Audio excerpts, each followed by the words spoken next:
Sa gitna ng dilim ng gabi, isang batang walang muwang ang nakasaksi sa malupit at walang awang pagpaslang sa kanyang ina sa kamay ng isang grupo ng kriminal. Mula sa nakapanlulumong sandaling iyon, ang apoy ng puot ay umapoy sa kanyang murang isipan. Lumaki siyang pasan ang sugat ng nakaraan, mahigpit na tinuruang tumibay ang katawan at isipan sa pamamagitan ng martial arts at pag-aaral ng batas. Para sa kanya, ang bawat paghihirap ay isang hakbang palapit sa tanging layunin, ang makamit ang lakas at hustisya upang ipaghiganti ang kanyang ina. Nagsimula ang tunay na bangungot ng gabing iyon. Ang kanyang ina ay isang mahusay na babaeng abogado. Iniimbestigahan niya si Judge Moon-suk. Bigla, nagalit si Moon-suk at agad na inutusan ang mga kriminal na maghiganti sa babaeng abogado. Hinanap at tinanong nila ang abogado tungkol sa memory card na may ebidensya ng krimen. Matigas ang kanyang loob at tumanggi siyang magsalita.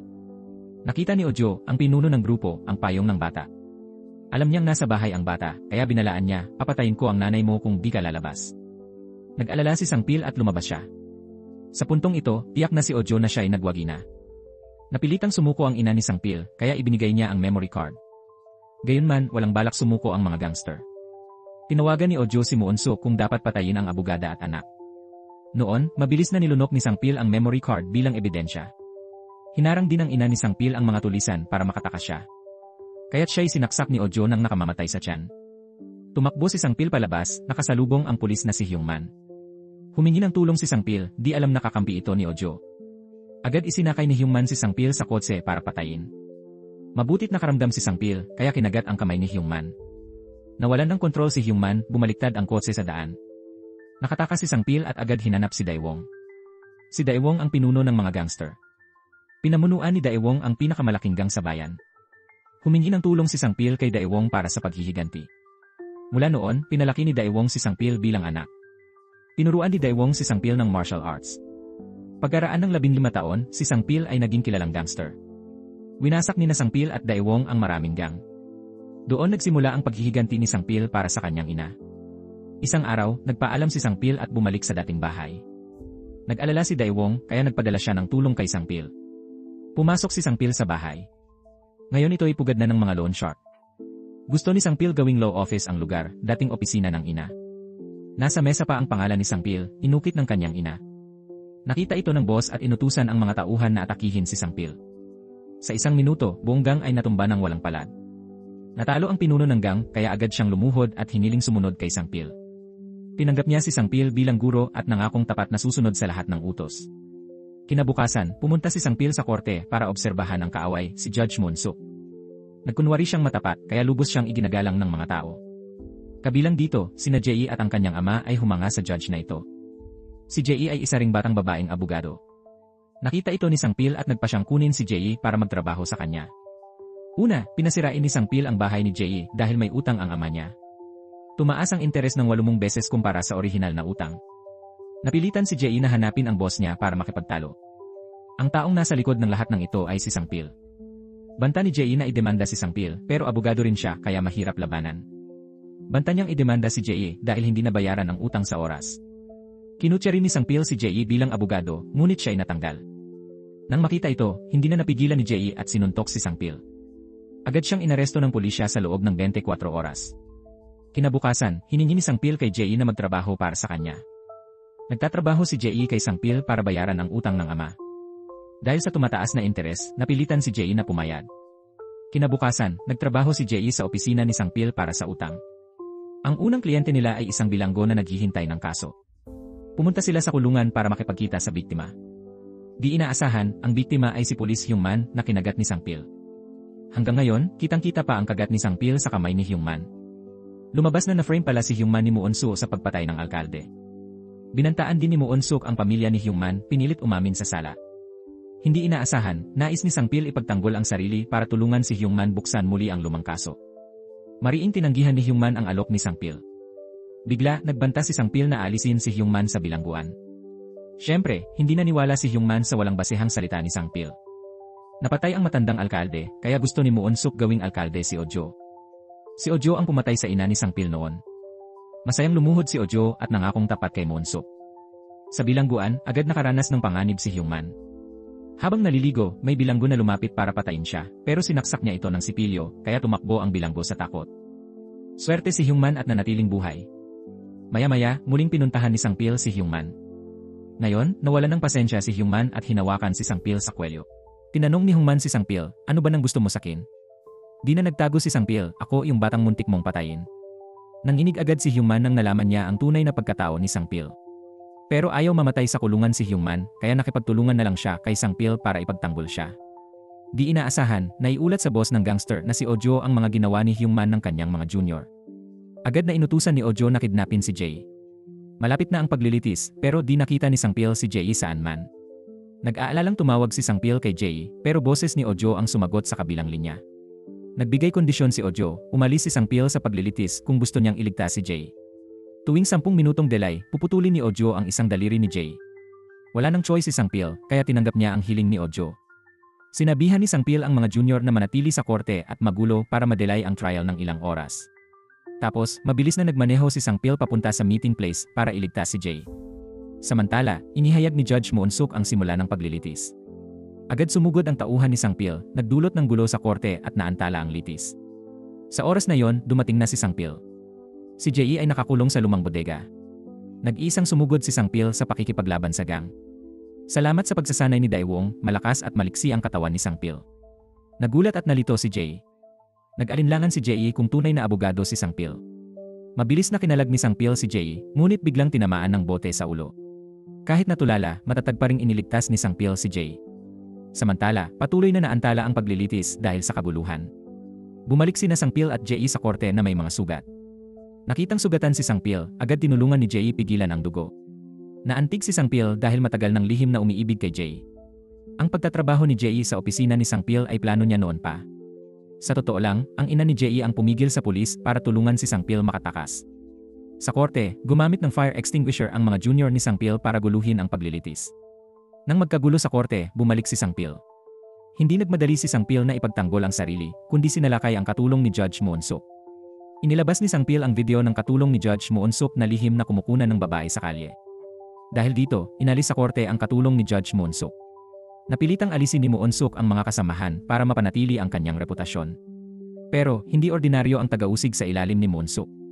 Agad inakusahan ni Yoon-hee ang mga gumulo na mula sa law office ni Sangpil. Hiniling ni Yoon-hee na arestuhin si Sangpil dahil sa pag-udyok ng kabuluhan sa paglilitis. Di inaasahan, naaresto sila pero tawa pa rin sila ng todo dahil plano nila ito lahat. Sa oras ng tanghalian, pinuntahan ni Sangpil si Inchul, ang direktor ng pananalapi. Sinabi ni Sangpil na alam niyang sinadya ni Inchul ang pagkakulong, pero tumanggi si Inchul makipag-usap at umalis agad. Agad na nagpagawa si Sangpil ng eksena para bugbugin si Inchul. Pagkatapos, nagkunwari si Sangpil na dumating para iligtas si Inchul. Dahil sa pagliligtas ni Sangpil, lumambot ang loob ni Inchul at pumayag makipagtulungan. Inihayag ni Inchul na balak ni Ojo itayo ang Logan City, pero tumutol ang dating alkalde, kaya pinatay siya at isinisi kay Hongman. Sa impormasyong ito, natuwa si Sangpil dahil may mahalagang ebidensya na siya. Samantala, pinuntahan ni Jay si Hongman at binanggit ang may sakit niyang asawa. Sinabi ni Jay na kung hindi magsasabi ng totoo si Hongman, hindi na niya makikita ang asawa niya. Nang marinig ito, emosyonal na inihayag ni Hongman na noong araw ng pagpatay, nasa internet coffee shop siya buong araw. Maaaring maging saksi ang may-ari ng internet coffee shop. Agad pumunta si Jay doon para hanapin at kausapin ang may-ari. Ngunit, tumanggi ang may-ari na makipagtulungan. Sabi niya, hahayaan na lang niya si Hongman sa kulungan habang buhay. Ayaw niyang makisangkot sa usaping ito. Wala nang choice, dinala ni Jay ang malalang may sakit na asawa ni Hongman. Luhang nagmakaawa siya sa may-ari na tumestigo sa korte para iligtas ang asawa. Sa huli, naantig siya at pumayag na maging saksi. Nang araw ding iyon, pansamantalang pinalaya si Sangpil at mga tauhan. Nang mabalitaan ni Moonsuk ang bagong saksi, iniutos agad patayin ito. Pero, lihim nang binabantayan ng mga tao ni Sangpil ang may-ari. Mabilis na muling binuksan ang susunod na hearing, mahigpit ang seguridad. Nagdala si Sangpil ng saksi sa korte para patunayan ang alibi ni Hongman. Pero tumutol si Prosecutor Yoon-hee, sinabing sinuhulan daw ang saksi. Agad na inihayag ni Sangpil na may mga larawan siyang patunay sa totoo ng patotoo ng saksi. Napilitang itigil ni Moonsuk ang paglilitis para suriin ang ebidensya. Nang oras na yon, kalalabas lang ni Ojo ng korte nang magkunwaring janitor ang mga junior ni Sangpil para ikabit ang GPS sa kanya. Umasa ang grupo sa GPS signal para lihim na sundan si Ojo. Salamat dito, nalaman nilang inaayos niya ang pagtawid ng border ng mamamatay tao. Agad na hinabol ni Sangpil ang mamamatay tao. Nagulat siya at mabilis na tumawid sa kalsada. Nakita ito ni Jay at sumunod na malapit sa likod. Tumakbo ang mamamatay tao sa istasyon ng subway para magtago. Nagmadali si Sangpil at siya sa pakikipaglaban sa gitna ng mga riles. Mahigpit na nakipaglaban ang dalawang panig gamit ang profesional na martial arts. Gamit ang kanyang martial arts, mabilis na nakuha ni Sang Pil ang lamang at nakontrol ang killer. Sa sandaling iyon, biglang dumating ang tren ng subway. Napilitang bumitaw si Sang Pil para makaiwas sa ligtas na bahagi. Matagal na tumakbo ang tren bago ito tumigil. Sinamantala ng killer ang pagkakataon para kontrolin si JA gamit ang kutsilyo. Hindi matanggap ni Sang Pil na mawala ang mahal niya, kaya sinalakay niya ang killer. Hinawakan ni Sang Pil ng mahigpit ang kutsilyo at paulit-ulit na sinuntok ang killer. Sumigaw ang killer, inamin na utos ni Ojo ang pagpatay sa alkalde para itago ang ebidensya. Sa huli, tumalon siya sa tren para wakasan ang kanyang buhay. Nasaksihan ni JA ang pangyayari at nanghina ang kanyang mga tuhod. Nakita ito ni Sang Pil at agad dinala si JA sa ospital para magpatingin. Nang magising si JA, dumating ang taga-usig para dalhin sila ni Sang Pil sa pulis. Tinanong sila tungkol sa insidente ng lalaking tumalon sa riles ng tren. Ang nag-imbestiga sa kanila ay tauhan ni Judge Moonsuk. Paulit-ulit niyang tinatanong si Sang Pil kung itinulak niya ang biktima. Nagalit si JA dahil wala silang opisyal na warrant of arrest. Agad na umalis si JA at Sang Pil sa silid panghihimagsik. Sa labas, tinanong ni Prosecutor Yeon Hee ang tungkol sa telepono ng biktima. Nagsinungaling si Sang Pil na wala siyang hawak na telepono. Sa opisina, ibinigay ni Sang Pil ang telepono sa mga junior para i-unlock, pero si Choi ay puro suntukan lang ang alam. Ang paggamit ng fingerprint para buksan ang telepono ay simpleng solusyon. May mangingisda ring nakasaksi sa pagpatay sa alkalde. Gusto niyang makakuha ng pera kay Ojo para di siya magpatotoo. Bigla, tinulak ni Ojo ang mangingisda pababa ng hagdan. Pagkatapos, dumalo pa rin si Ojo sa party ng mga opisyal, kalmado. Nasuklam si Moonsuk sa kapal ng mukha ni Ojo, pero nangakong magbibigay ng maleta ng pera sa bawat isa. Tinulungan din ni Ojo si Moonsuk maglagay ng pera sa kaha. Umaasa si Ojo na maaprubahan ang proyekto sa Logan City.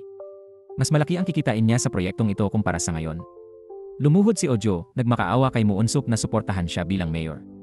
Kinabukasan, pribadong nagpulong ang judge at abogado tungkol sa ebidensya. Tinanggihan ni Moonsuk lahat ng ebidensyang inihain ni Sang Pil. Pati video, sinabi niyang inedit at peke lang daw. Ang dalawang taga-usig dito ay mga tapat na tauhan ni Moonsuk. Alam ni Sang Pil na kung magtaltalan siya, di niya maibabalik ang sitwasyon, kaya sinabi niyang sa susunod na paglilitis, magpapakita siya ng ebidensyang di maitatanggi. Alam din ni Sang Pil na kakampi ni Moonsuk si Yeon Hee, pero hindi ito masamang tao. Sinabi ni Sang Pil kay Yeon Hee ang totoo, na si Ojo ang pumatay sa dating alkalde. Naghahanda si Moonsuk na suportahan si Ojo para maging bagong alkalde. Ginamit ni Sang Pil ang psikolohikal na taktika para magduda si Yeon Hee kay Moonsuk. Naglakad sina Sang Pil at JA at nag-usap. Sabi ni Sang Pil, si Moonsuk ang may pakana. Pero sabi ni JA, tiwala siya kay Moonsuk gaya ng sariling ina at mabuti itong tao. Sabi ni JA, kung may duda si Sang Pil, kailangan niya ng malinaw na ebidensya. Hinanap ni Sang Pil at ng kanyang mga tauhan ng broker. Sa data ng telepono ng patay na killer, nahanap nila ang broker. Ngayon, pinilit ni JA na sumama para imbestigahan ang totoo. Mabilis nahanap ng grupo ang broker, pero ito'y nagmaneho palayo. Agad nilang hinabol siya sa siksikang kalye. Sobrang natakot si JA nang sumakay siya kasama si Sang Pil. Napakahigpit ng paghabol.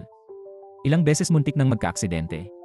Sa huli, pinilit ni Sang Pil na huminto ang broker. Nahuli siya ng grupo at dinala pabalik sa opisina. Samantala, nagtatalumpati si Moonsuk sa burol ng judge. Maraming opisyal at abogado ang dumalo. Pagkatapos, kinuha ni Ojo ang mikropono at nagwala. Bastos na hinimok ni Ojo ang lahat na suportahan si Moonsuk. Nagalit si Moonsuk dahil napahiya siya sa harap ng marami. Biglang pumasok si Sang Pil kasama ang broker na mamamatay tao. Inihayag ni Sang Pil na ito ang nag-upa para patayin ang dating alkalde. Nagsimulang magbulungan ang mga tao sa ibaba. Nakitang masama ang sitwasyon, umalis agad sina Moonsuk at Ojo. Gusto ni Sang Pil ipakita kay JA ang tunay na Moonsuk kaya inaya siya. Sa isang pribadong silid, binugbog ni Moonsuk si Ojo dahil sa sobrang pag-arte nito sa entablado. Kahit mas malaki si Ojo, tiniis niya ang kahihiyan at sakit ng hindi gumaganti.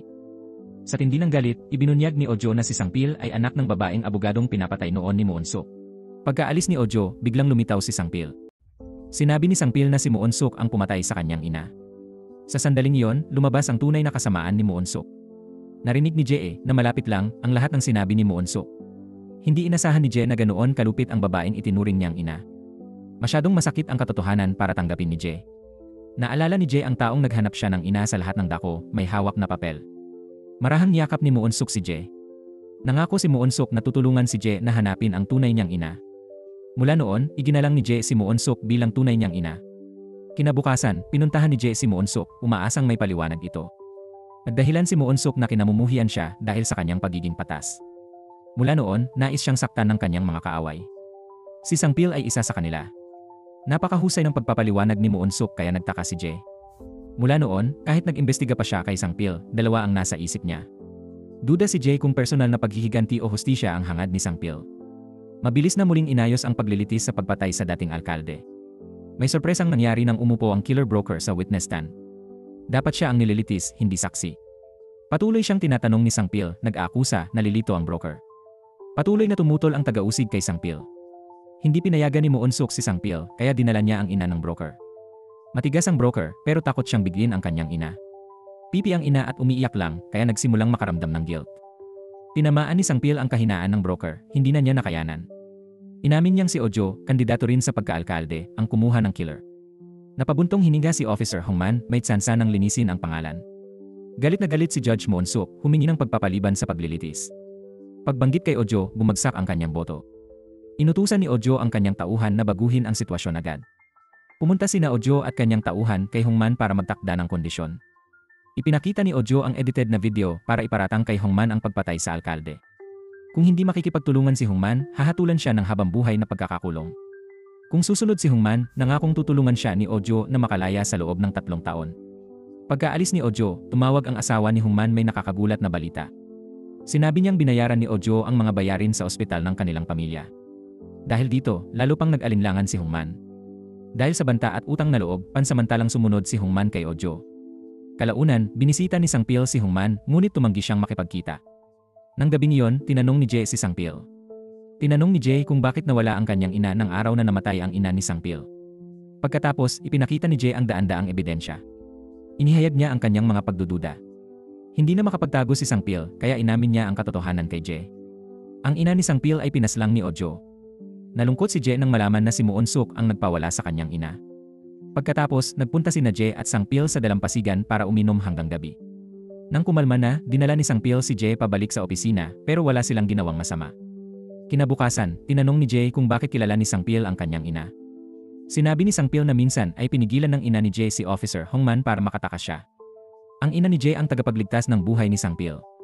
Matapos malaman ang totoo, pumunta si Jae sa bilangguan para kausapin si Hongman. Sinabi ni Jae na siya ang anak ng babaeng pumigil kay Hongman noon. Tinanong ni Jae si Hongman kung ano ang ginawa niya sa kanyang ina. Nanginig si Hongman at patuloy na humingi ng tawad kay Jae sa kanyang kalupitan noon. Umiyak si Jae sa sakit. Nangako siyang hindi patatawarin ang pumatay sa kanyang ina. Bumalik si Jae sa opisina at niyakap ng mahigpit si Sang-pil. Naawa sila sa isa't isa at nagpa siyang magtiwala. Kinabukasan, muling pinilit ni Ojo si Hongman sa bilangguan, pero ngayong beses, lumaban na si Hongman. Tinawagan ni Hongman si Sang-pil at humingi ng tulong para linisin ang kanyang pangalan. Walang pag-aalinlangan na tumugon si Sang-pil na sigurado siya. Ito lang ang hinihintay ni Hongman. Minura ni Hongman si Ojo sa mukha at sinabihang umalis.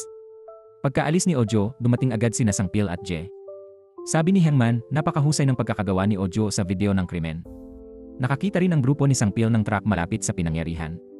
Kailangan nilang hanapin agad ang sasakyan para sa dashcam na ebidensya. Dahil sa komplikadong kaso, nagpa siya si Sang-pil na magdagdag ng miyembro. Si Jumja, kapatid na babae ni Daewong. Mabilis na naitakda ang araw ng paglilitis ni Hongman. Samantala, nahanap ni Jae at Jumja ang may-ari ng truck pero ayaw ipakita ang kamera.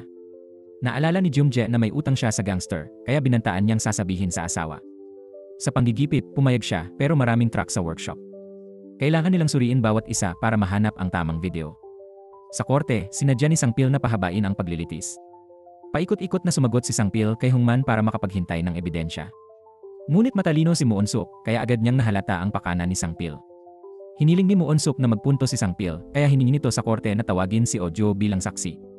Ang dahilan ay direktang inakusahan ng akusado si Ojo na kasangkot sa kaso. Pumayag si Moon Suk sa 10 minutong pahinga para makapagpulong ang mga judge. Pagkalipas ng 10 minuto, ipinagpatuloy ng korte ang paglilitis. Bigla may dinala si Jae na video. Ngayon, ang saksi ay ang tapat na taga-usig ni Moon Suk. Siya ang nag-ayos ng lahat ng peking ebidensya sa kaso. Agad na tumutol si Sang-pil at inakusahan ang taga-usig ng pagpeke sa eksena. Ipinakita ni Sang-pil ang dashcam na nagre-record ng pagtatanghal ng taga-usig sa eksena. Natakot siya at tumakbo pero agad siyang hinuli ng mga pulis. Dahil sa malinaw na ebidensya, ibinasura ng taga-usig ang mga kaso laban kay Hongman. Napilitan si Judge Moon Suk na ideklara si Hongman na walang sala. Pagkalaya, agad pumunta si Hongman sa ospital para makita ang namamatay niyang asawa. Nasabi lang ng asawa niya na mamuhay ng matapat bago pumanaw. Nang gabing iyon, tinawagan ni Hongman ang isang babae sa Thailand para umuwi. Ito pala ang ina ni Jay. Lumabas na buhay pa pala siya. Samantala, may lihim na pulong ang grupo ni Moonsuk. Kasama si Ojo sa kanila. Lumuhod si Ojo kay Moonsuk at nagpuri parang tapat na aso. Labis itong ikinalugod ni Moonsuk. Dahil sa suporta ni Moonsuk, naging bagong alkalde ng lungsod si Ojo. Nagdaos si Ojo ng malaking press con para ibalita ang tagumpay niya. Alam ni Sangpil na papet lang ni Moonsuk si Ojo. Para mabagsak ang grupong ito, kailangan nilang simulan kay Hongman. Noon din, nagsumite si Hongman ng resignation at umalis sa istasyon ng pulis. Nang makita ang balitang nanalo si Ojo bilang alkalde, bumulong si Hongman na kailangan niyang pabagsakin si Ojo anuman ang mangyari. Agad-agad ay nagmaneho si Hongman para kumuha ng ebidensya sa krimen ni Ojo. Sa biyahe, naalala ni Hongman kung paano niya iniligtas ang ina ni Jay, ngunit pinilit siyang umalis ng Korea para sa kanyang kaligtasan. Pagkalipas ng 20 taon, bumalik din ang ina ni Jay. Hindi magtatagal ay mahahayag na ang katotohanan. Sa lihim na garahe, binuksan ni Hongman ang kotse na may ebidensya ng mga krimen ni Ojo. May baril din sa loob nito. Balak ni Hongman na gamitin ito para patayin si Ojo. Hindi nagtagal, dumating din sina Sangpil at Jay sa lugar na yon. Tinawagan ni Hongman si Jay at sinabing magandang ebidensya ang mga dokumento sa kotse. Sinabi ni Hongman na nabayaran na niya ang utang sa nangyari noon sa ina ni Jay. Nang gabing iyon sa restaurant, pinuntahan ni Hongman si Ojo. Itinutok ni Hongman ang baril ng diretsyo sa noo ni Ojo. Gusto ni Hongman patayin si Ojo para sa lahat, pero mahina siya kaya nawala ang focus. Ninakaw ni Ojo ang baril at binugbog si Hongman. Dinala ng mga tauhan ni Ojo si Hongman sa abandonadong gusali. Habang si Sangpil at Jay ay nagbalik ng kahon ng dokumento sa opisina. Nakita nila agad ang ebidensya na si Seoksik ang tumulong kay Ojo sa paglalaban ng pera. Samantala, nagpulong ang lihim na grupo ng 7 tao. Masayang inihayag ni Ojo na si Seoksik ang papalit sa OZ Group. Labis siyang natuwa nang marinig ito. Sa law office, binalak ni Sangpil na atakihin si Seoksik. Nagpunta si Sangpil sa tapat na prosecutor para magbigay ng ebidensya. Nakita ang halata ng money laundering, desidido si prosecutor kang imbestigahan si Seoksik. Agad siyang inaresto para sa pagtatanong. Ipinakita ni prosecutor kang ang ebidensya ng peking account ni Seoksik. Ngunit, matigas ang ulo ni Seoksik at tumanggi sa responsibilidad. Binantaan ni prosecutor kang si Ojo na papatayin si Seoksik dahil wala ng silbi.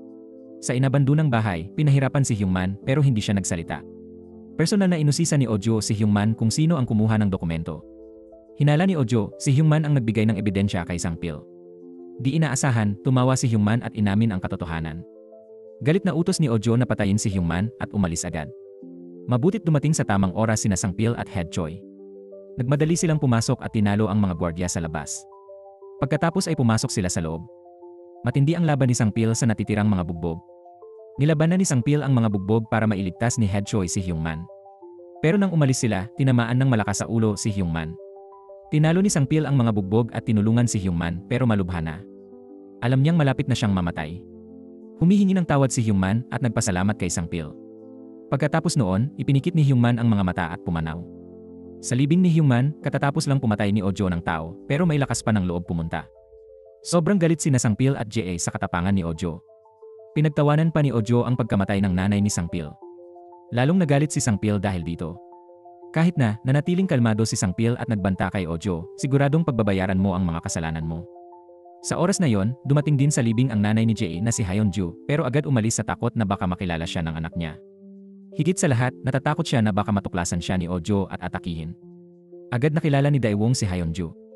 Nag-aalala si Daewong na kapag nalaman ni Ojo na buhay pa ang nanay ni Jae, hindi niya ito patatawarin. Pero 15 taon na hindi nakita ni Hyunju ang anak niya, ayaw niya umalis sa Palgu.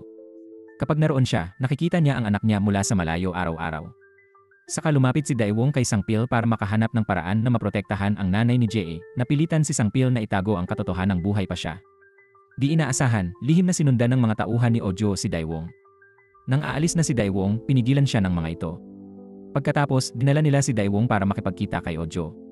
Ngayong alkalde na si Ojo, mabait siya at tinanggap si Daewong. Sina Ojo at Daewong ay parehong kilalang gangster. Hiniling ni Ojo na ilabas si Sangpil sa Korea dahil hahadlang ito sa negosyo niya. Mariing tumanggi si Daewong. Agad sininyasan ni Ojo ang mga tauhan na turukin si Daewong ng pampamanhid. Kinabukasan, dinala si Daewong sa bubong ng gusali. Tinawagan ng mga tauhan ni Ojo si Sangpil, binantaang papatayin si Daewong. Agad tumakbo si Sangpil, iniwan si Jae sa mga tauhan para protektahan. Pinalaki ni Daewong si Sangpil mula pagkabata. Itinuturing ni Sangpil si Daewong bilang tunay na ama. Kaya, gagawin ni Sangpil ang lahat para iligtas si Daewong. Pagdating ni Sangpil, nakita niya si Daewong na nakabitin sa bubong. Agad siyang sumugod para labanan ang mga gangster at iligtas si Daewon. Bigla, pinutol ni Ojo ang lubid kaya nahulog si Daewon. Hinawakan ni Sangpil ang lubid at hinatak si Daewon pero sinabi nitong bitawan na siya. Ayaw ni Daewon na mamatay silang dalawa. Kaya binitawan ni Daewon ang lubid at nahulog. Sa ganitong paraan lang mabubuhay si Sangpil. Tinawag ni Ojo ang pulis at pinalabas na si Sangpil ang pumatay. Nanood si Jae ng balita at hindi makatayo sa gulat. Kinabukasan, binisita ni Jae si Sangpil sa bilangguan. Nalungkot si Jae nang makitang pagod at haggard si Sangpil. Ikalawang beses na niyang nakitang mamatay ang mahal niya sa buhay. Hindi pa rin niya matanggap ang nangyari. Mahigpit na niyakap ni Jae si Sangpil.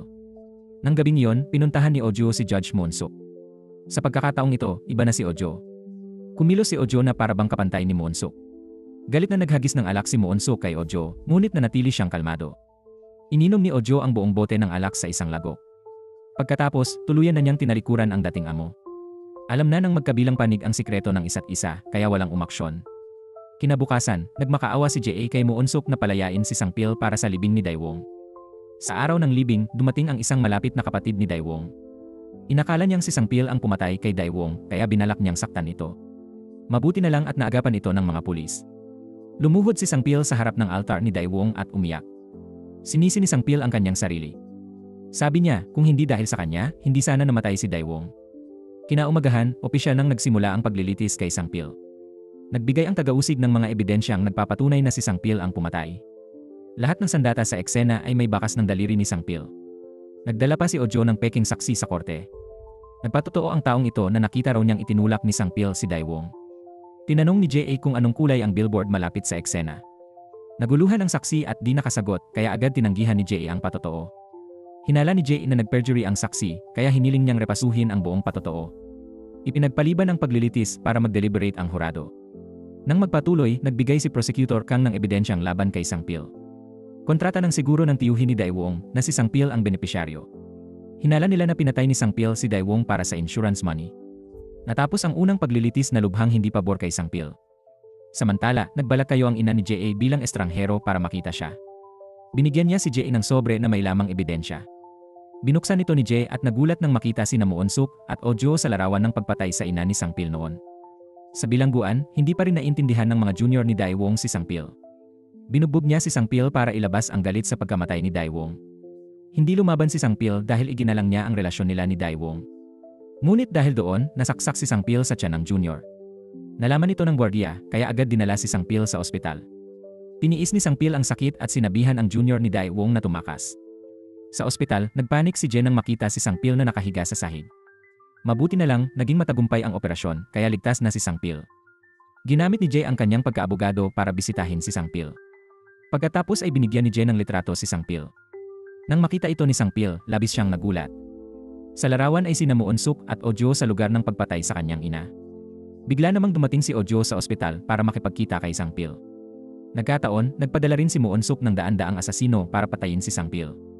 Kinontrol nila lahat ng CCTV at pinakilos ang mga NARS. Nakita si Ojo sa tabi ni Sangpil, kaya iniutos ni Moonsuk na patayin sila. Nagulat si Ojo sa biglaang pag-atake. Agad na nakabawi si Ojo at pinabagsak ang mga tao sa silid. Kinuha ni Ojo ang susi ng posas para palayain si Sangpil. Kahit kaaway, napilitang magtulungan laban sa karaniwang kalaban. Daan-daang asasino ang pumalibot kaya lumaban sila ng mabangis. Ginamit ni Ojo ang patpat para bugbugin ang kalaban tulad ng gangster. Nasugatan si Sangpil pero lumaban pa rin para mabuhay. Mabuti na lang, sanay si Ojo sa laban kaya natalo niya lahat. Nang natalo ang mga kalaban, agad na sinalakay ni Sangpil si Ojo. Ngunit ngayon mas marami ang kaaway kaya sumugod sina Ojo at Sangpil sa elevator. Di inaasahan, mabilis silang sinundan ng mga kaaway sa loob ng elevator. Isang madugong labanan ang naganap sa loob ng elevator. Nang bumukas ang pinto, sina Sangpil at Ojo lang ang nakaligtas. Kinumpirma ni Sangpil na si Moonsuk ang nag-utos na patayin sila. Pinasalamatan ni Ojo si Sangpil sa pamamagitan ng pagsuntok sa sugat niya sa tiyan. Pag-uwi, sinabi ni Ojo sa kanyang mga tauhan na itago ito sa media. Nagreklamo ang mga tauhan na mahirap maging opisyal, tulad ng pagiging gangster. Nagising si Ojo sa mga salitang ito. Doon, napagtanto ni Ojo na isa lang siyang puppet. Dahil sumuway si Ojo, muntik na siyang patayin ni Moonsuk. Nagdesisyon si Ojo na ipagkanulo si Moonsuk para tulungan si Sangpil. Kinabukasan, naganap ang pangalawang paglilitis kay Sangpil. Hiniling ni Jae na aprubahan ang bagong saksi sa korte. Bumukas ang pinto ng korte. Nagulat si Judge Moonsuk nang makita na si Ojo ang saksi. Sa panahong ito, si Ojo ang alkalde. Lumapit si Ojo para patunayan ang kawalang sala ni Sangpil. Kinumpirma ni Ojo na ang tunay na salarin ay ang kanyang gwardiya. Noon din, nabalitaan ng piskal na sumuko ang gwardiya ni Ojo.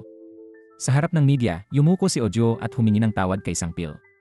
Humingi rin si Ojo ng mas magaang parusa para sa kanyang tapat na gwardiya. Lumuhod si Ojo at nagsorry sa publiko na nagdulot ng ingay. Kahit galit, napilitang ideklara ni Judge Moonsuk na inosente si Sangpil. Biglang naging sentro ng atensyon si Ojo dahil sa ginawa niya. Pinuri ng media si Ojo sa pagpapakumbaba at pagsorry sa publiko.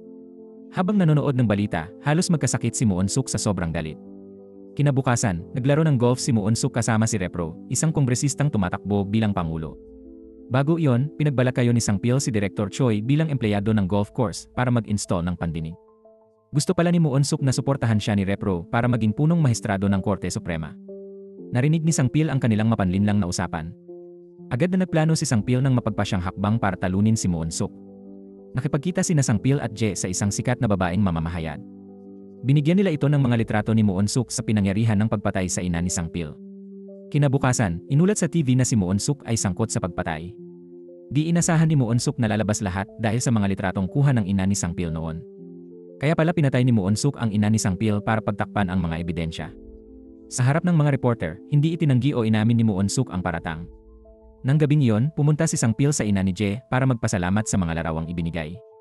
Umiyak si Sangpil dahil iniligtas siya nito noon, ngunit hiniling na lumayo siya sa anak nito. Sabi ng ina ni Je, kung manatili si Je kay Sangpil, malalagay siya sa panganib. Bagamat malupit ang mga salita, umaasa siyang mauunawaan ni Sangpil ang puso ng isang ina. Wala nang nagawa si Sangpil kundi tahimik na umalis. Nang gabing iyon, tumawag si Repro para balaan si Judge Moonsuk. Hiniling niya kay Moonsuk na pigilan ang masamang balita kung gusto niyang manatiling punong mahistrado. Na-corner si Moonsuk kaya agad siyang gumawa ng masamang plano. Kinaumagahan, nagsagawa si Moonsuk ng press conference sa harap ng media. Sinabi niyang nakatanggap siya ng mga banta at mapanirang larawan kamakailan. Inakusahan niya ang ilang grupo na nagtangkang saktan siya. Dati tahimik lang si Moonsuk pero lalong nagiging agresibo sila. Ang sukdulan ay ang mga Photoshop na larawan na sumira sa kanyang pangalan. Nang marinig ito, lalo siyang kinaawaan at sinuportahan ng mga tao. Ang pagmamanipula ng opinyon ng publiko ay forte ni Moonsuk. Nag-ayos din siya ng umatake sa kanya, naging biktima tuloy siya. Agad kumalat sa media ang balita ng pagkasugat at pagka-ospital niya. Napahanga si Ojo sa talagang kasinungalingan niya. Kinabukasan, lumitaw si Moonsuk sa media, mukhang mahina at mabait. Sinabi niyang patatawarin ang umatake sa kanya. Lalo siyang pinarangalan ng mga tao dahil dito. Nagkunwari ring yakap at iniyakan ng salarin si Moonsuk, perpektong paglinlang sa publiko. Mula sa malayo, galit na nanood si Sangpil, walang magawa. Pagbalik, sinimulan ni Moonsuk ang pakikitungo kay Ojo. Agad nabalitaan ni Ojo na kinansela ang Logan City Project. Nawala ang lahat ng puhunan ni Ojo sa isang iglap. Nagalit si Ojo nang malaman na ni-frame siya ni Moonsuk. Pinuntahan agad ni Ojo si Moonsuk pero malabo ang paliwanag nito. Doon lang niya naintindihan na lahat ay plano ni Moonsuk. Gusto ni Moonsuk ang kinin lahat ng ari-arian ni Ojo at gawing puppet. Sumakay si Ojo sa kotse, galit na umuwi at inilabas ang galit sa mga junior. Walang awang binugbog ni Ojo si Boss Choi. Ginamit ni Ojo si Boss Choi bilang punching bag para maibsan ang galit. Samantala, tinipon ni Sangpil ang kanyang mga tauhan para maghanda sa paghihiganti. Ngayon, maghihiganti sila ng walang pangangailangan ng legal na proteksyon. Nang mabugbog si Kuya Choi, nagalit siya at inilabas ang galit sa mga tauhan ng bar.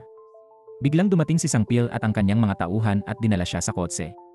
Ipinabigti ni Sangpil si Kuya Choi sa mataas na palapag para tanungin. Natakot siya at nagmakaawa para sa kanyang buhay. Tinanong ni Sangpil kung sino ang nasa likod ng pagpatay kay Daewong. Inamin niyang utos ni Ojo ang pagpatay dahil takot itong ipagkanulo. Lihim niyang naitala ang pag-uusap noong panahong iyon. Nang makuha ni Sangpil ang recorder, iniutos pa ring putulin ang lubid. Mabuti na lang, mababaw lang ang butas sa ibaba at hindi mapanganib. Gusto lang pala ni Sangpil makita kung paano haharapin ni Kuya Choi si Ojo. Binuksan ng grupo ni Sangpil ang mga cellphone at nakakita ng mahalagang video. Dito, direktang inutusan ni Ojo na patayin si Daewong. Ito'y matibay na ebidensyang hindi maitatanggi sa batas. Agad na kumalat sa TV ang balita ng pag-utos ni Mayor Ojo sa pagpatay. Nagpanik si Ojo. Nagpasya si Moonsuk at kanyang grupo na patalsikin si Ojo. Inilabas nila ang mga ebidensya ng itim na perang ginamit ni Ojo sa posisyon. Sa kabilang dako, nagpanggap ang ina ni Jay bilang masahista sa bahay ni Moonsuk. Sa sandaling may pagkakataon, naglagay siya ng sleeping pills sa tsaan ni Moonsuk. Ngunit napansin ni Moonsuk na matalino ang natirang pulbos. Habang nagmamasahe, tahimik na kinontrol ni Moonsuk ang kamay ng ina ni Jay. Sinabi ni Moonsuk na nahulaan na niya ang lahat ng maaga. Sinabi ng ina ni Jae na inutusan ni Moonsuk ang pulis na patayin siya noon. Ngayon ay panahon na para siya ay maghiganti. Agad na pumasok ang gwardya at inaresto ang ina ni Jae at dinala ito. Dito, napagtanto ni Jae na ang kakaibang babae kanina ay ang kanyang ina. Tinawagan ni Jae ang ina, di nakontak. Nagpanik siya at naghanap sa lahat ng dako. Tinanong ni Jae si Sangpil bakit di sinabi na ina niya yon. Nang malaman na nasa bahay ni Moonsuk, agad pumunta roon. Pero mahinahon lang na tumanggi si Moonsuk. Dahil matigas ulo ni Jae, pinaalis siya ni Moonsuk. Nandoon si Sangpil pero wala siyang magawa. Nangako si Sangpil na alisin si Jae. Nang marinig yon, pinakawalan ni Moonsuk si Jae. Nang gabing yon, personal na pinuntahan ni Prosecutor Kang si Sangpil. Nalaman ni Prosecutor Kang na si Moonsuk nagbigay ng dokumento laban kay Ojo. Napagtanto ni Sangpil na napakasama pala ni Moonsuk. Pala, alam na ni Moonsuk ang tunay na pagkakakilanlan ni Sangpil. Layunin ni Moonsuk gamitin si Sangpil para puksain si Ojo. Tapos lilinisin ni Moonsuk ang kaso 18 taon na ang nakalipas. Sa huli, binalak pa ni Moonsuk alisin si Sangpil. Ang galing ng plano niya, nakakatakot talaga. Di pa rin nakita ni Jae ang ina, kaya isinugal na ang buhay. Pinuntahan ni Jae si Ojo para makipag-ayos. Kung mahanap ni Ojo ang ina ni Jae, ipagtatanggol siya sa korte. Lahat takot kay Moonsuk, si Jae lang matapang gawin to. Agad pumayag si Ojo dahil alam niyang mahalagang saksi ang ina ni Jae. Nasaksihan ng ina ni Jae ang pagpatay ni Moonsuk sa isang tao noon. Kung mahanap nila ang ina ni Jae, mawawalan ng kapangyarihan si Moonsuk. Ngayon, hawak ni Moonsuk ang ina ni Jae sa isang social base. Nagtaksil pala ang mga junior ni Daewon at pumanig kay Moonsuk. Sa dating gang ni Daewon, si Scorpion lang ang natira na pinalaya ni Sangpil. Nananatili siyang tapat at lihim na binisita ang ina ni Jae nang angakong ililigtas ito. Nakita ng ina ni Jae ang tatoo ng alakdan sa braso niya at naalala si Sangpil kaya gumaan ang loob niya. Samantala, sina Sangpil at Jae ay nagpunta kay Jinsuk. Siya ang bagong bodyguard ni Moonsuk. Siya na ngayon ang leader ng gang at posibleng maging susunod na alkalde. Tapat pa rin si Scorpio kay Sangpil pero nagkunwaring gumawa ng gulo para itaboy si Sangpil at iwasan ang hinala ni Jinsuk. Paglabas, tinawagan ni Scorpio si Ojo para udyukan at magsimula ng gulo. Galit na galit si Ojo nang marinig ito. Nalaman ni Ojo na pinalitan siya ni Jinsuk. Lahat ng bar ay kinuha na ni Jinsuk. Lalo tuloy kinamuhian ni Ojo si Moonsuk. Si Moonsuk ay nagdaos ng press conference. Ipinasara niya lahat ng account sa kanyang pangalan. Masayang tinanggap ni Secretary O ang utos. Inulat ng kalihim na na-withdraw na ang pera. 200 toneladang pera, inilipat sa taguan ni Moonsuk. Utos ni Moonsuk, patayin agad ang ina ni Jae. Inutusan ni Secretary O si Jinsuk na pumatay. Dinala ni Jinsuk ang video kay Moonsuk. Sabi ni Moonsuk, patayin at sisihin si Secretary O. Natakot si Jinsuk sa kasamaan ni Moonsuk. Samantala, muntik nang mapatay ang ina ni Jae. Sa swerte, sinadya ni Scorpio ang pagkaantala. Galit si Ojo dahil inagaw ni Jinsuk ang teritoryo, kaya agad niyang pinuntahan. Naghahanda si Jinsuk na ilagay ang ina ni Jae sa bariles. May nanghimasok daw, kaya napilitang umalis si Jinsuk para harapin ito. Pumunta si Ojo sa pugad ni Jinsuk, binalaan na papatayin siya ni Moonsuk. Hiningi ni Ojo na ibalik ang teritoryo sa kanya. Para sa ibang bagay, si Ojo na ang bahala kay Moonsuk. Pero hindi basta sumunod si Jinsuk sa utos ni Ojo. Agad bumunot ng baril si Ojo at nagpaputok ng babala. Sa gulo, itinulak ni Scorpio ang bariles sa dagat sa harap ng lahat. Hinabol siya ni Kuya Choi pero hindi na naabutan. Tuluyan ang lumubog sa dagat ang bariles. Wala nang magawa si Ojo, nawala ang pinakamahalaga niyang alas. Biglang dumaan si Sangpil, nakuha ang pansin ng lahat.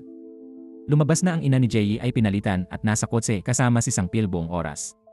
Sa kaguluhan, naglagay sila ng buhangin sa bariles para ilihis ang atensyon.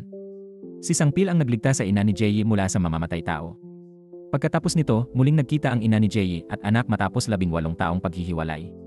Nagyakat si Jae at ina, umiiyak sa emosyon, ayaw magkahiwalay. Inamin ng ina na siya ang nagpalayo kay Sangpil, ngunit ngayon, siya ang pinakamagaling na manugang. Bumalik si Jae sa opisina at binugbog si Sangpil dahil itinago niya ito. Sa wakas, maaari nang magkasama ang dalawang magkasintahan. Para sa kaligtasan, napilitang magtago ang ina ni Jae sa lihim na lugar. Matapos ihatid ang ina ni Jae, ipinakita ni Sangpil ang notebook ni Moonsuk. Nakalista doon ang mga taong gusto ni Moonsuk patayin para wakasan ang kapahamakan. Makikipagtulungan si Sangpil sa kanila para harapin si Moonsuk. Mabilis na inaresto ng pulis si Secretary O dahil sa video ng kanyang utos. Pala, lihim na sinundan ng pulis si Secretary O at may ebidensya na. Ang anak na babae ni Secretary O ay si Prosecutor Yeonhee. Labis na nag-alala si Yeonhee nang makitang inaresto ang kanyang ina. Hinanap din ang opisina ng alkalde, ngunit nagtatago siya. Ang labanan ng mabuti at masama ay nasa pinakamatindi na ngayon. Bumalik si Secretary O sa silid para panoorin ang video at napagtanto. Humingi ng tulong si Secretary O kay Moonsuk, di alam na siya ang utak. Malamig na sumagot si Moonsuk na hindi niya kilala si Secretary O. Kasabay nito, binisita ni Prosecutor Yeon-hee ang kanyang ina. Agad sinabi ni Secretary O kay Yeon-hee na takutin si Moonsuk. Nagmakaawa si Yeon-hee kay Moonsuk pero sinabi nito na tanggapin ang sisi. Wala nang magawa si Yeon-hee kundi ibunyag ang hawak na ebidensya. Sa sandaling iyon, nagpakita si Moonsuk ng masamang mukha. Binisita ni Moonsuk si Secretary O pero itinulak pa rin ang sisi sa kanya. Galit na galit si Secretary O nang mapilitang pumasok sa sulok. Samantala, pinangunahan ni Sang-pil ang kanyang mga tauhan na magdala ng armas para hanapin si Jin-suk. Nalaman pala ni Jin-suk na tapat pa rin si Scorpio kay Sang-pil. Kaya't nagalit si Jin-suk at agad na tinanong at binalak patayin si Scorpio. Sa kritikal na sandali, dumating si Sang-pil. Agad na nagsimula ang matinding labanan. Mabilis na tinalo ni Sang-pil ang lahat ng tauhan ni Jin-suk. Mabilis na hinarap ni Scorpio si Jin-suk. Kinabukasan, dinala ni Prosecutor Yeon-hee ang mga lihim na dokumento kay Sang-pil. Sinabi ni Yeon-hee na tutulungan siya ng kanyang ina kung ipagtatanggol niya ito. Tumango si Sang-pil bilang pagsang-ayon. Kaya't naging abogado ni Secretary O si Sang-pil. Sinabihan ni Sang-pil si Secretary O na magpatotoo laban kay Moonsuk. Naganap ang paglilitis at ang hukom ay malapit kay Moonsuk. Hiniling ni Sang-pil na palitan ang hukom dahil sangkot ito sa katiwalian. Ang villa niya ay nagkakahalaga ng 3 trilyon pero sa papeles ng hukom, 100 milyon won lang. Ipinakita ni Sang-pil ang buong papeles, nagdulot ng kaguluhan sa korte. Sapat na ang mga dahilang ito para palitan ang hukom. Bigla, tinawagan ni Ojo si Jae, binantaang papatayin ang ama nito. Nataranta si Jae, agad umalis sa korte para iligtas ang ama sa panganib. Sa oras na yon, patuloy na pinipilit ni Sang-pil ang hukom. Sumang-ayon si Prosecutor King kay Sang-pil, iminungkahing palitan ang hukom. Pansamantalang natapos ang unang paglilitis, pumapanig kay Sang-pil ang tabumpay. Sa labas, tinanong ng reporter kung sino ang karapat-dapat na hukom. Agad sumagot si Sang-pil na si Moon Suraw. Maya-maya, tumawag si Jae kay Sang-pil pero si Ojo pala ang kausap. Nagulat at nag-alala si Sang-pil dahil dito. Agad pumunta si Sang-pil sa lugar ng tagpuan. Nang dumating si Sang-pil, bumunot ng baril si Ojo, pinagbantaan at pinilit siyang lumuhod. Biglang lumitaw si Jae at ibinigay ang itim na libro ni Moonsuk. Sa loob nito ay ang listahan ng mga taong gustong patayin ni Moonsuk. Nagulat si Ojo nang mabasa ito. Hindi niya inasahan na nakasulat din pala ang kanyang pangalan sa libro. Matagal nang ginamit ni Moonsuk si Ojo at sa huli ay balak pala siyang patayin. Sinamantala ni Sang-pil ito at nag-alok kung gusto ni Ojo patayin si Moonsuk, kailangan niyang tumestigo. Pumayag si Ojo pero hiningi niya kay Sang-pil na tulungan siyang ipawalang bisa ang warrant. Para magawa yon, kailangan gawing legal ni Sang-pil ang pagpapakita ni Ojo. Nag-organisa si Sang-pil ng protesta at pinilit si Moonsuk maging hukom sa kaso ni Secretary O. Pinayuhan din siya ng mga tauhan na kunin ang kaso para magmukhang patas sa publiko. Nakita ni Moonsuk na makatwiran ito kaya agad niyang tinanggap para sa kanyang reputasyon. Nagsimula na ang ikalawang paglilitis. Nakipagkita si Moonsuk kay Secretary O ng pribado bago ang paglilitis. Nagbanta si Moonsuk kung mahal pa ni Secretary O ang anak, dapat umamin. Pinunasan ni Secretary O ang luha at nagtanong kung patatawarin ang anak kung umamin. Nagkunwaring pumayag si Moonsuk pero ang matay nagpakita ng masamang tingin. Pagkatapos, nagsimula ang paglilitis. Ipinakita ng tagausig ang video ni Secretary O na nag-utos na patayin ang ina ni Jae, hiniling ni Sang-pil na magpatawag ng bagong saksi. Ang taong sumulong ay si Scorpio. Inamin ni Scorpio na pinatay niya ang ina ni Jae at inutusan ng superior ni Secretary O. Ngunit di pa nagpakilala ang nag-utos kaya di alam ni Scorpio ang pagkakakilanlan. Natanto ni Moonsuk na nahulog siya sa bitag na inilagay ni Sang-pil. Sa gayon, napilitan ng korte na ipiit si Scorpio para imbestigahan pa ang kaso. Ipinagpaliban ang paglilitis. Ang ikatlong pagdinig ay inihayag sa publiko. Pagkatapos, pinuntahan ni Sang-pil si Secretary O. Kinumbinsi ni Sang-pil na ilantad ang utak kung gusto niyang patunayan ang kanyang pagiging inosente. Pero nag-atubili si Secretary O dahil natatakot siyang maapektuhan ang kinabukasan ng anak. Sa oras na ito, nakipagkita si Jae kay Prosecutor King. Humingi siya ng exemption sa arrest warrant para kay Ojo para makapatotoo. Pagkatapos, dinala ni Jae ang taga-usig para makita ang kanyang ina. Nagulat si Prosecutor King nang malaman na pinatay ang ina ni Jae pero nakaligtas. Sinabi ng ina ni Jae na si Moonsuk ang direktang nag-utos na patayin siya. Nang marinig ito, determinado si Prosecutor King na ibagsak si Moonsuk.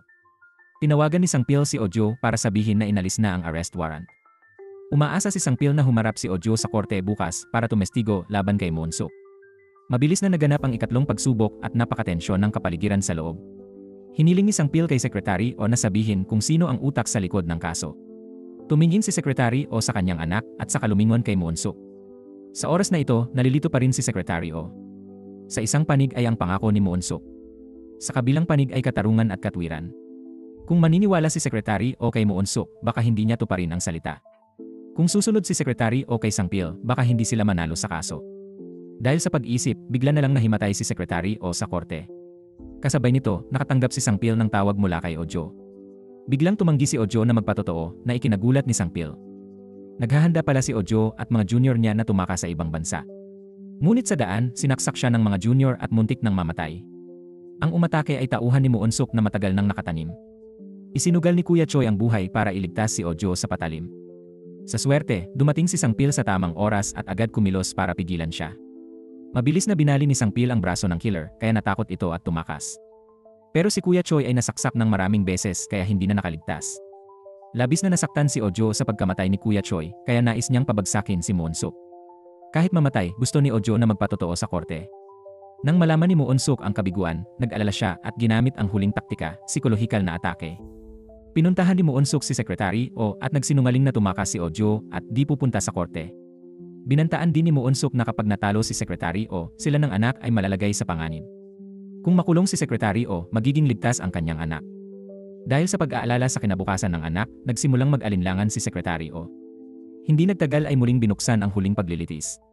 Patuloy na ipinapakita sa hurado ang video ni Secretary O na nag-utos ng pagpatay. Di inaasahan, direktang binanggit ni Secretary O ang pangalan ni Moonsuk.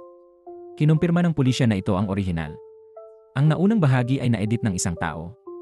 Nakitang di pabor, iminungkahi ni Moonsuk na magbigay ng huling patotoo si O. Tiwala si Moonsuk, akala'y aaminin ni O ang lahat ng paratang. Inamin ni O ang lahat ng paratang, pero di binanggit si Moonsuk. Agad hiniling ni Moonsuk na tapusin ang paglilitis ng makitang pabor sa kanya. Pinigilan siya ni Sangpil dahil inamin lang ni O ang sala, di kung sino nag-utos. Dahil sa internasyonal na media, napilitang ipagpatuloy ni Moonsuk ang paglilitis. Tinanong ni Sangpil si O kung may nagbigay sa kanya ng mga utos. Natahimik si Secretary O ng ilang segundo. Tapos sinabi niya na may nagbigay ng utos na nakaupo sa upuan ng hukom. Binigyang diin ni Secretary O bawat salita na si Judge Moonsuk ang utak. Nagkagulo ang buong korte. Walang naniwala sa narinig dahil si Judge Moonsuk ay simbolo ng katarungan. Tinanong ni Sangpil si Moonsuk kung pumatay siya pero nanatili siyang tahimik. Dahil walang direktang ebidensya, tumanggi si Moonsuk sumagot sa publiko. Dito, lumapit ang abogado ni Moonsuk para baliktarin ang sitwasyon. Pinalabas niyang nagnakaw si Secretary O tapos gumawa ng peking video laban kay Moonsuk. Mukhang mawawala ng kaso si Moonsuk. Pero bigla na lang bumukas ang pinto ng korte. Si Ojo ang pumasok. Gusto ni Moonsuk tanggalin si Ojo bilang saksi pero pinigilan ni Prosecutor Kang. Umamin si Ojo na pumatay siya ng 3 ayon sa utos ni Moonsuk. May recording din sa telepono si Ojo bilang ebidensya. Itinanggi pa rin ni Moonsuk, di raw sapat ang ebidensya. Noon, ginamit ni Jae ang kanyang trump card, ang kanyang ina. Ikinuwento ng ina ni Jae na 2 beses siyang pinaslang ni Moonsuk. Nagpanik si Moonsuk, inutos na tapusin ang paglilitis agad. Ngunit tumayo ang mga tao sa korte, hinihingi na ituloy ang paglilitis. Sumigaw si Sangpil, hiniling na manatili si Moonsuk hanggang sa hatol. Inihayag ng prosekusyon ang akusasyon laban kay Judge Moonsuk. Hindi na niya maitatanggi kaya yumuko siya at tinanggap ang pagkatalo. Nakaposa si Ojo pabalik sa bilangguan, ngunit biglang lumaban. Pinayuhan ni Sangpil si Ojo na mabuhay para bayaran ang kasalanan. Ngunit nawalan ng layunin si Ojo kaya tinapos ang buhay krimen. Si Moonsuk ay tuluyang inaresto at hinatulan ng habambuhay na pagkabilanggo, winakasan ang isang buhay na itinaguyod sa ambisyon at krimen sa gitna ng kahihiyan. Kasabay niya, nahulog din sa kamay ng batas ang mga matataas na opisyal na minsang nagprotekta sa kanya. Sa wakas, nakamit ni Sangpil ang matagal na niyang pinapangarap, ang paghiganti para sa kanyang ina at ang pagbabalik ng hustisya. Namuhay siya ng masaya kasama si Jae, habang ang dating iligal na operasyon ng tiyuhin niya ay naging ganap na legal na hanapbuhay. Sa pagtatapos ng kanilang kwento, nanatili ang mensahe, ang katotohanan at hustisya ay laging mananaig, gaano man katagal itong hintayin.